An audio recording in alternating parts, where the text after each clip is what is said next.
all of it. People keep asking the same question again and again, and no matter how often it comes up, there is still no clear answer. Why is Remy Ma refusing to sign the divorce papers while Papoose openly says he wants to move on with his life?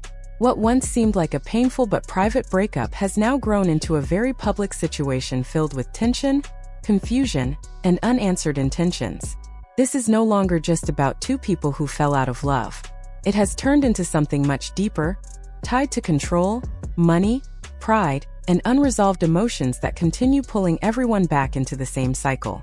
From the outside, Papoose appears finished with the marriage. People close to him say he has made it very clear that he wants everything to end officially. According to those familiar with the situation, he has asked Remy more than once to finalize the divorce. These were not emotional requests made during heated arguments. They were repeated attempts over time, yet every effort went nowhere. The paperwork was never completed, and the process stayed frozen. As a result, Papoose remains in an uncomfortable position where he is emotionally detached but legally bound.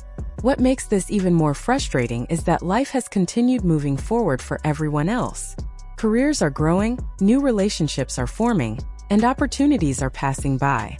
Meanwhile, Papoose is stuck in between chapters, unable to fully close one part of his life before starting another. That alone has raised eyebrows for many people. When someone clearly asks to be released and the other person refuses, it starts to feel less like heartbreak and more like control. While all of this has been happening, Claressa Shields entered the picture in a way that could not be ignored. She did not quietly step into his life or try to stay hidden. She showed up openly, confidently, and without hesitation. From the very beginning, Claressa made it clear that she cared deeply about Papoose. She spoke about him with pride, respect, and affection. Her actions showed that she did not see him as a casual partner. In her mind, he was already her man. That honesty, however, placed her in a difficult position. No matter how strong her feelings are, she is still standing outside of a marriage that legally exists. She did not create that marriage, benefit from it, or have any control over it, yet she is forced to wait for it to end. Waiting like that can be emotionally draining, especially when there is no clear timeline. Uncertainty slowly wears a person down. Claressa has never hidden her love. One moment that drew a lot of attention was her birthday message to Papoose. It was not short or generic. It was thoughtful, personal, and full of warmth. She wished him good health, happiness, and many more years of life. She joked about birthday punches, tying it to her boxing career, and called him King, a title that showed how highly she viewed him. She thanked him for the laughter, support, and joy he brought into her world. The message felt real, not staged or forced. Yet behind that affection was an unspoken ache. Despite all that love, there was no engagement, no public step forward, and no announcement of what came next.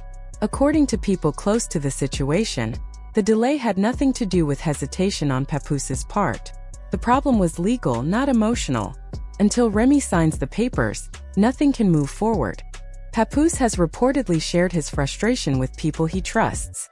He has said that he tried to do things the right way. He asked for a divorce instead of sneaking around. He waited instead of rushing.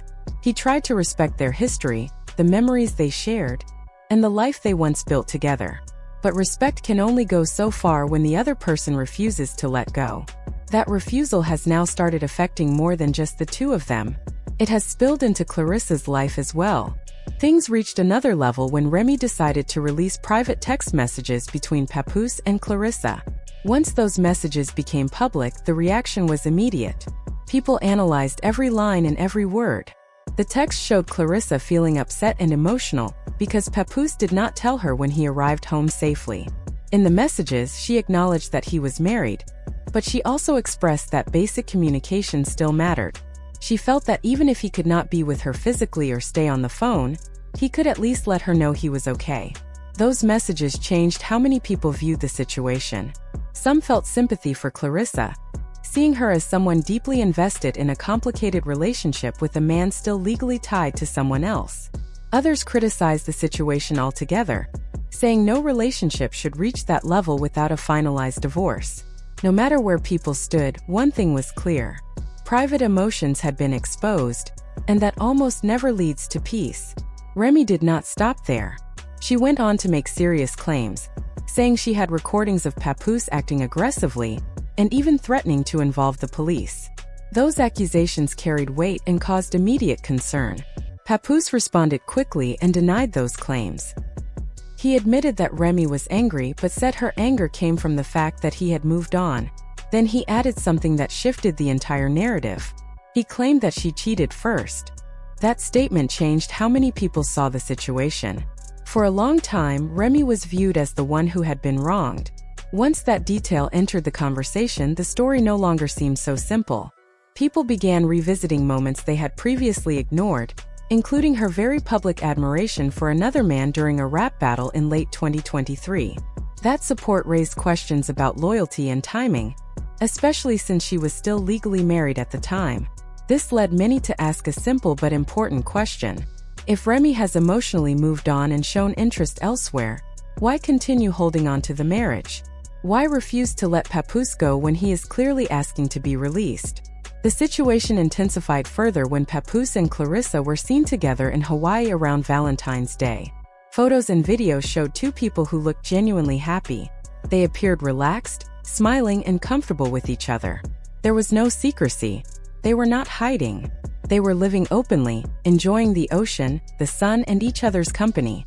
That trip was not just about romance. Papoose was also working. He launched the first Hawaii Fest, an event he clearly invested time and effort into. He shared updates, thanked supporters, and celebrated its success. It showed that he was trying to build something new and focus on growth rather than staying stuck in the past. During that same trip, Claressa shared a simple video of the two of them on the beach. It was not flashy or dramatic. It felt honest and natural. It looked like two people who were genuinely connected and unafraid to show it. Later, rumors surfaced that Papoose had planned to propose during that trip. According to those rumors, he spent months preparing for that moment. The timing, the setting, and Valentine's Day itself made it meaningful. Everything was in place except one thing. He was still legally married. Because the divorce was not finalized, the proposal did not happen. A moment that could have changed both their lives was delayed or possibly lost because of unfinished business from a relationship that seemed emotionally over long ago. This is when public opinion really began to shift. More people started questioning Remy's intentions. At that point, she was rumored to be involved with someone else, yet she continued blocking the divorce. Some believe jealousy plays a role. Others think fear is behind her actions.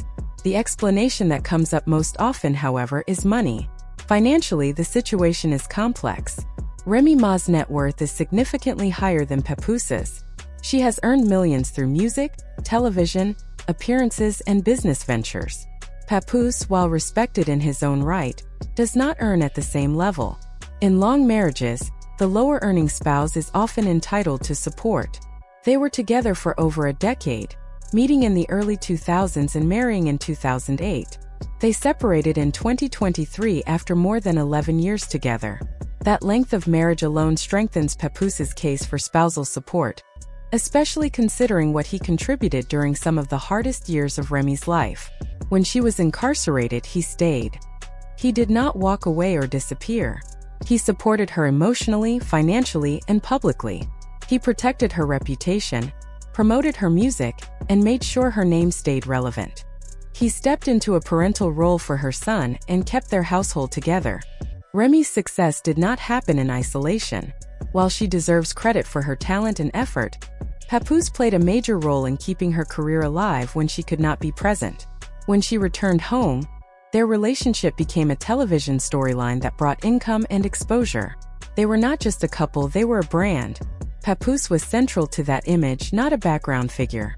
He also provided stability for her son during her incarceration, stepping up without hesitation. Later events involving her son only highlighted how much structure Papoose offered during those years. Contributions like that carry weight both emotionally and legally. Because of all this, many people believe that spousal support is the real reason the divorce is being delayed. Not love, not hope, but fear of losing money. Meanwhile, Claressa remains stuck in the middle. She is emotionally invested and sees a future with Papoose. She treats him like her partner already, but legally she cannot move forward. She cannot plan a wedding or fully begin the next chapter of her life. She is waiting for a door to open while someone else holds it shut. That kind of waiting is exhausting. It creates frustration, uncertainty, and emotional fatigue. No matter how strong Claressa is in the ring, this is not a fight she can win with physical strength. She needs clarity and closure. As time goes on, more people wonder how long she will remain patient. How long will Papoose continue waiting for freedom he has already requested? In the end, the biggest question still hangs in the air. Is Remy holding on because she still loves Papoose, or because she does not want to lose financial security? And if money is the real reason, is it fair to keep two other people emotionally stuck to protect it? What started as private pain has turned into public drama, affecting careers, relationships, and reputations. Until those divorce papers are signed, nothing can truly move forward for anyone involved.